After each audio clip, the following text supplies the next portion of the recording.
Hello again. Like to invite Dr. Kubota that will present compliance. Thank you. You have the floor. It's a great honor to be here. This is a very interesting topic with several perspectives and with the results here of the studies. I've changed a little bit the topic of my talk, but it's cranial spinal compliance in chronic issues.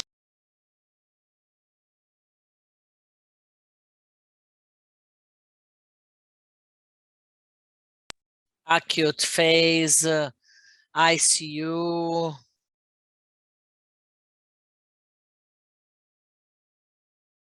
But that's a fact in the neurologist, neurosurgery. There are a number of diseases with CSF.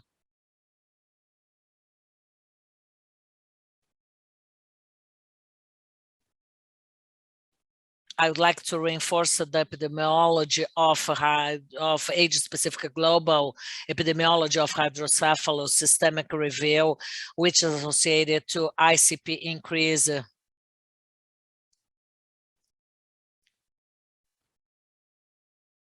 That is a frequent one. It happens with 85 to 100,000 subjects and above 65. And the prevalence may be above 100, 150 subjects. That is a condition which is prevalent in underdeveloped countries in Latin America, Africa, and some other regions in the Eastern countries. Normal hydrocephaly. General population sees that as a quite infrequent condition, and the prevalence may take place above 6% of the population in this age range. Another frequent condition in the neurologist is the craniopathic condition, women, young, fertile, with an increase of ICP, which is not justified by anything else. No tumor, but yet the ICP is increased.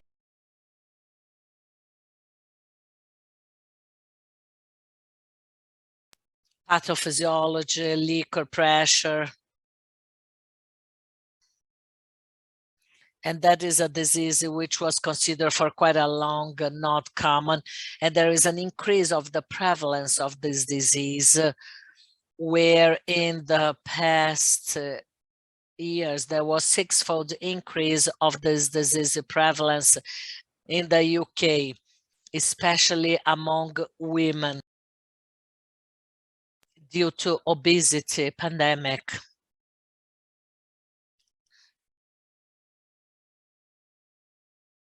A significant increase of those people with an increased BMI.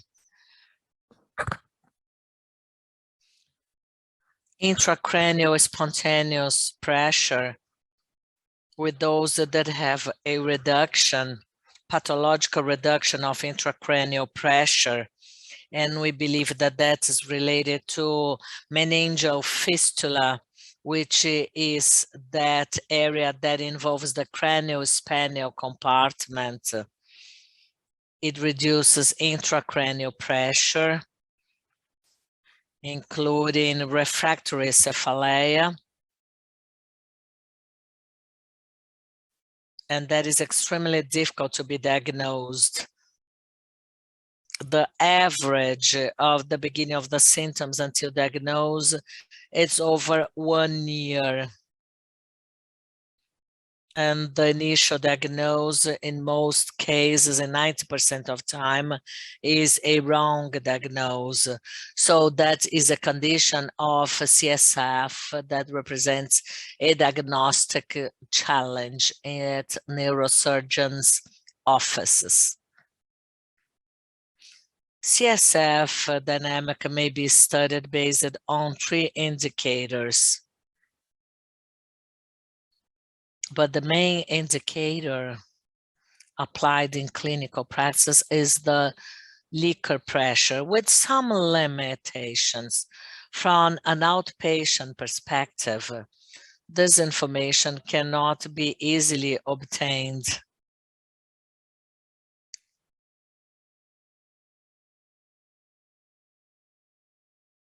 This is a contest of a patient in an acute phase.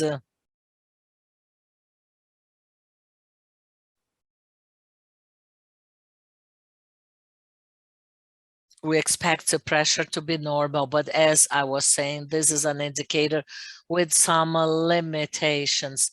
On outpatient, there are some issues such as to reach that due to a cervical function, where we reach the liquor space and we measure patient's pressure in a side position with some risk of complications.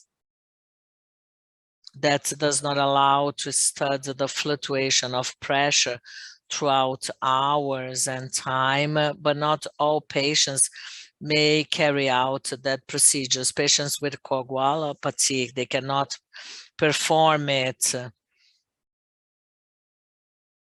Pressures may be subestimated if there is any anatomic changes that will interfere. You do not communicate pressure, and maybe overestimate if patients are too anxious with too much discomfort, increases intrathoracic pressure, and that will underestimate it. But that's not just a procedure limitation. Not always we see a direct correlation between the liquoric pressure and clinical outcomes which are significant, which have its significance. The pressure distribution, traditionally speaking, we believe that we have 100 centimeters of water, but a significant fraction of the population will have a pressure above 20 millimeters of water and no disturbance of CSF.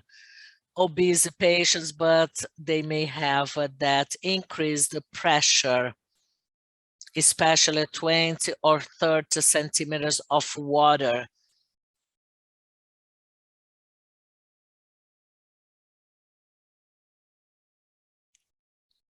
Idiopathic intracranial pressure, if the clinic is not well established, CSF ranges in intermediate range, and that is indeed a problem to some patients.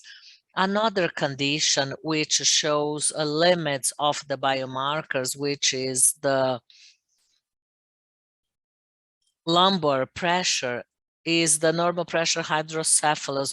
You have a ventriculomegaly in the absence of obstruction of the ventricular, and yet patient's ICP is normal.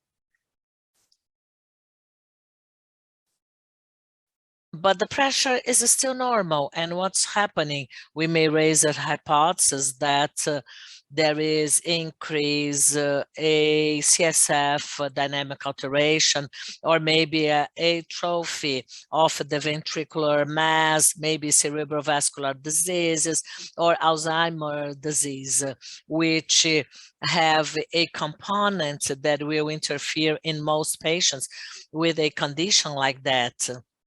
Diseases may collaborate to a condition like that, but you may not justify that fully, as in their MRI.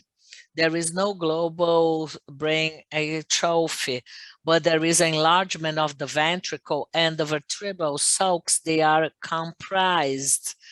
It seems that there is something growing from inside out, and yet patient's pressure is normal. If there is a shunt between the ventricle and the peritoneal, reestablishing a local pressure, we see a clinical improvement in around 50% of all cases. That shows that there is a CSF issue and that deserves some treatment, and that shows that there is some limitations in the CSF as a biomarker. And last, there is another very interesting find, is spontaneous CSF. Despite the name high potential spontaneous CSF, there is a presence of 1/3 of patients with normal pressure, and 3% they have increased the pressure, and that is the disease itself. And we discuss if the terminology of the disease should change it or not. Pressure not always is related to a diagnostic clinical outcome. So what now? What can we do? What additional information may we get that will help us to treat patients like that? Well, if we go back to CSF parameters, we have to consider some other additional indicators, such as compliance and elastance for the cranial spinal portion. There are some studies published 10 years ago, and why don't we apply that in our clinical practices? Because apparently for those patients who are not admitted in the ICU, that is quite invasive. It's an invasive procedure, and Professor Mascarenhas, he's so bright in taking this technology to brain care, and that information becomes more accessible, and it gives opportunity to get more brain from a clinical utility. Compliance, and its more basic concept, is a volumetric variation and divided by the pressure, and elastance is exactly the opposite to it. How can we translate it to accommodate or to compromise volume changes without significantly change pressure? There will be those patients where compliance is reduced, and small volume changes will compromise it. And there is also the reverse. We have patients with an increased compliance and a decreased elastance to generate enough volume. What are the parameters then? We may directly assess compliance, or there is another frequent way according to the literature, which is pressure and volume relationship. Volume and pressure, they follow this increasing curve. If we follow this log and mathematical equation, there is a straight line. This is the index, pressure and volume, which is directly related to compliance. There is another practical manner, which is to assess morphology of the variation of ICP according to the late cycle pulsation. If you have a late pulse, you have a blood flow to the patient's skull that will be responsible to a change in pressure and frequency. Here we have a three-peak curve with a depression curve. Each one of those, the three peaks, they have a physiological impairment. And on a normal subject with a compliance and elastance, which is normal, we have P1, P2, and P3. And if there is an increase of compliance, we have a decrease of elastance, and the N is no longer so clear. A morphological qualitative evaluation may be carried out to understand if you may have a patient with impaired compliance, and according to the curve that may increase due to compliance, or just comparing amplitude of peak 1 and 2 that usually are lower than 1. But if you have ICP or cerebral compliance, that equation is inverted and it goes up, it becomes greater than 1.2. Brain care device assesses compliance, the cranial elasticity, and then you'll be able to understand the non-invasive curve. This is a graph from a patient from our service, above with a normal compliance and below reduced compliance, and that replicates that wave, that pathological wave format. CSF pressure is directly related to ICP, directly to elastance and indirectly to compliance, but ICP is directly related to CSF pressure, right? The same CSF opening lumbar pressure takes place in terms of variability to patients' compliance. Those studies with a smaller sample do not show a sample with the levels of compliance, especially if they have idiopathic intracranial pressure. There is a relationship between CSF and intracranial ICP, age dependence, because patients' elastance increases and compliance reduces.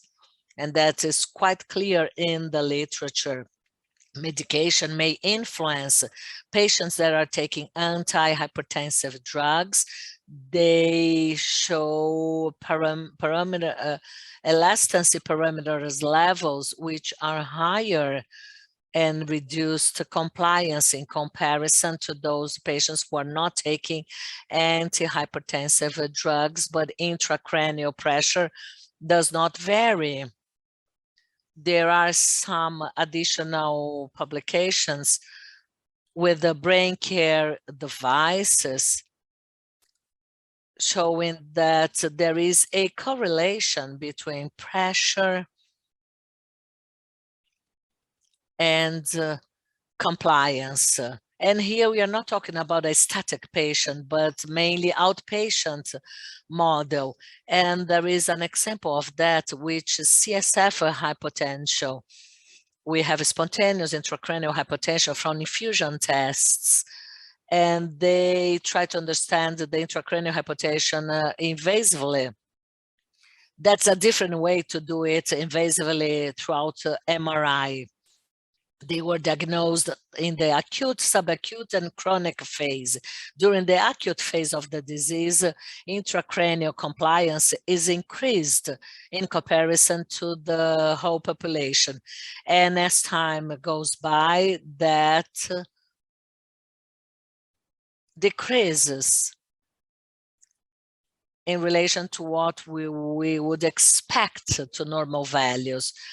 Our biological system gets adapted and it compensates to the aggression, and there is a clinical relationship to it. We know that clinical presentation, the real presentation of the disease, which is the orthostatic headache, that becomes stronger during the acute phase, those 10 first weeks, and that becomes less evident in the following weeks.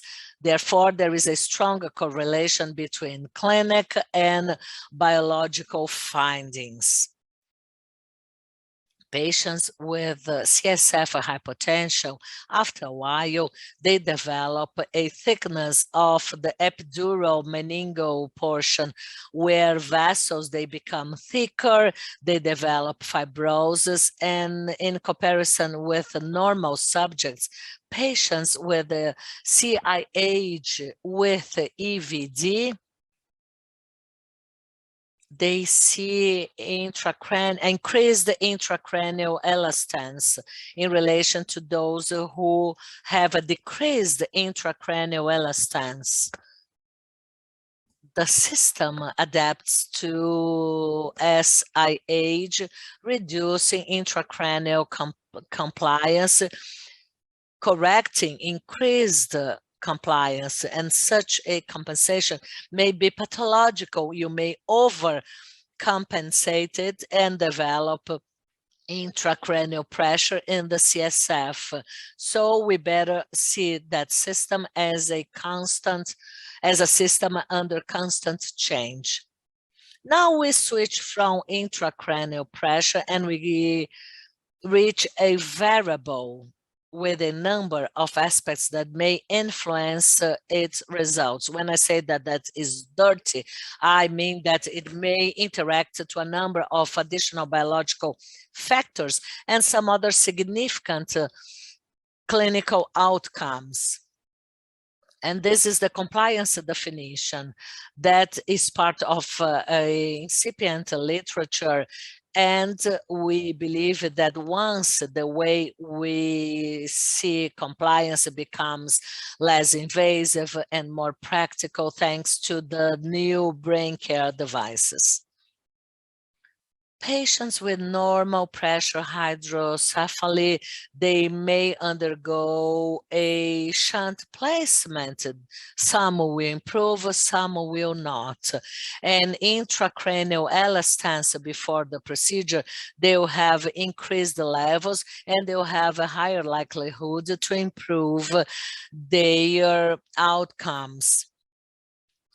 Regular hydrocephaly as a consequence of primary stenosis, which is a cause of hydrocephaly for those patients that have that CSF pressure, despite the initial ICP is not well correlated after the surgical procedure, there is a correlation and it works as a prognostic marker and a variable that might be used for surgical indication and which patients will be more eligible for that therapeutical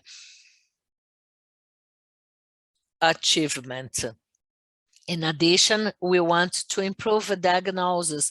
I said that part of the population with no CSF, they will have some thresholds, 20 to 25 millimeters alteration that will lead to some diagnostic misleading. Well, patients with idiopathic intracranial hypertension, they are submitted to a reference center, but 1/3 of them, they have a misleading diagnosis. Some of them had even been submitted to a operation, but that was not quite the case. As I said, there is an individual correlation between compliance, ICP, but that is not a linear correlation as there is a significant variability. On the other hand, compliance has a stronger correlation to the diagnostic aspect. Patients, they have decreased compliance, increased elastance. Therefore, this variable compliance and elastance may be very helpful to close the diagnosis. And not only in addition to help to close a diagnosis, that variable may help us to better understand the disease. As to spontaneous intracranial hypotension without CSF leakage, part of those patients, they don't have ICP reduction. That might be compliance due to customization of the system. It might be the case or not. And moreover, some patients, they have no fistula They have all the clinical and radiological findings, but without CSF. Could that be a primary compliance disorder associated to some features to the compartment that surrounds that CSF compartment? Well, that is possible, and once we better understand how compliance and elastance behaves daily in the pathological and normal group of patients, that may enlight our future pathological findings. That's it for now. And let me just reinforce that none of that would be possible without Professor Mascarenhas. He was a genius, smart physician who allowed the development of a device like that, that helps us to better understand the behavior of compliance and elastance, and supports a better way to manage treatment and to better diagnose our patients in our clinical practice. Thank you for now. This is my contact information. Thank you very much, Dr. Gabriel, for your excellent presentation. Compliance is really something about which studies will direct and show us that the efficiency of the measure of morphology and a wave of ICP and studies correlating everything, we still need further studies so that we can effectively say, even when we look at the curve and morphology, and even though we do not have absolute values of intracranial pressure, we can correlate it with compliance, obviously associating other variables as we've mentioned here. From your perception and in your experience, what is the level of reliability when we look at wave morphology, and to be confident in terms of saying that their compliance is affected?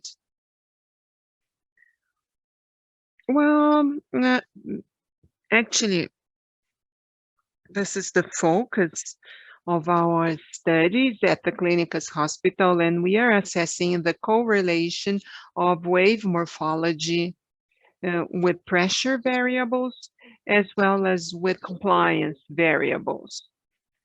And so for now, I don't really have a fine impression that has been formed. And there's a limitation in knowledge in the area. So we have patients at acute phases of the disease with absurd oscillations in intracranial pressure in the ICU. But usually these things are more adaptable. Systems adapt themselves. The feeling I have is that classical parameters that we have been using for curves are not as applicable or as easily applicable for outpatients. But in our understanding, curves are different between patients that have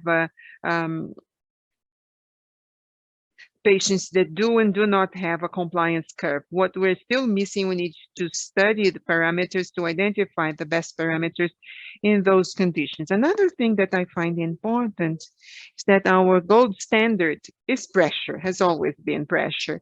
But what I question is whether this is a good gold standard. Is it, in fact, the best correlate for compliance? And when we look at hard clinical outcomes and we forget pressure, and we look at the diagnosis of intracranial pressure, wouldn't there be anything with a stronger correlation? That's more where we are going towards, in my feeling. What we've been working is to correlate both pressure and compliance, these two variables that are biomarkers in essence, and also correlating it with clinical diagnostic findings of those patients. I think that the results are going to be very interesting in this area. Well, great. We have some other questions but I am going to give the questions to Dr. Kubota, and he will be able to answer them later on. We are 12 minutes late, and we are really on a tight schedule. Thank you very much, Dr. Kubota. I will send you the questions on the chat, and we are going to move to the next presentation. Well, thank you.